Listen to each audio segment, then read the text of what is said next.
In this guide, I'm going to show you guys how to fix your Instagram account not showing in search. Let's get started.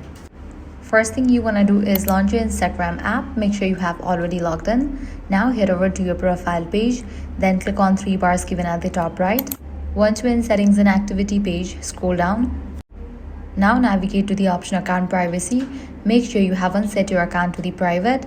If your account is private, it may be harder for new users to discover your profile. Next, go back to your profile and take a look at your username. Usernames with too many numbers, underscores, or special characters can sometimes be more difficult for Instagram search system to index. So try using a simple, clear, and easy to remember username if possible. Another important step is by checking your account status. For that, go to settings and activity, navigate to the option account status. Check if Instagram has placed any restrictions on your account due to content that have been violated its community guidelines.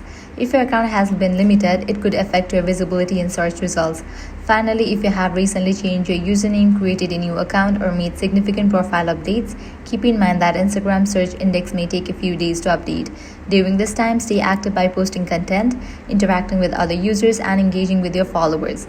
After trying these steps, search for your username from another Instagram account to see if your profile appears. In most cases, these fixes will help your account become visible in Instagram search again. So that's it. If this guide helped you out, do not forget to like, share, and subscribe.